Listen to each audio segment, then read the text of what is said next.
നമുക്കിന്നൊരു അടിപൊളി beef chilli ഉണ്ടാക്കിയാലോ? അതിനായി ഞാനിവിടെ 1 കിലോ ബീഫ് എടുത്തിട്ടുണ്ട്.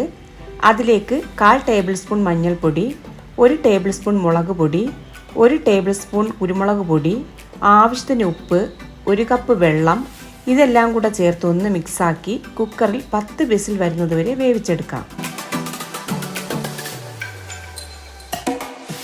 വെന്ത് വന്ന ബീഫ് കട്ട് ചെയ്ത് ഒരു പാത്രത്തിലേക്ക് മാറ്റി വെക്കാം.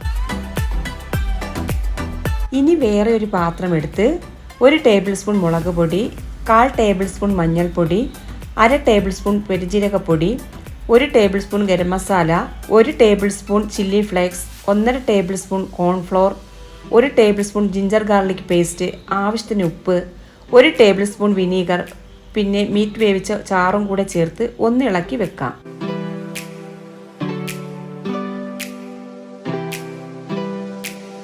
ഇനി അതിലേക്ക് കട്ട് ചെയ്ത് വെച്ച ബീഫ് ഇട്ടുകൊടുത്ത് ഒന്ന് നന്നായി മിക്സ് ചെയ്ത് 20 മിനിറ്റ് മാറ്റി വെക്കാം.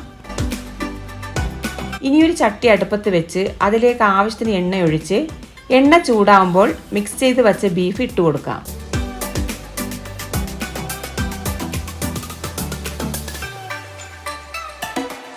എല്ലാം കൂടെ ഒരുമിച്ചിട്ട് കൊടുക്കാതിരിക്കാൻ ശ്രദ്ധിക്കുക. ഇനി ഒരു 2 കറിവേപ്പില കൂടെ ഇട്ട് കൊടുത്ത് ഇടയ്ക്കൊന്ന് ഇളക്കി ഫ്രൈ ചെയ്തെടുക്കാം. അപ്പോൾ നമ്മുടെ ബീഫ് ചില്ലി റെഡി.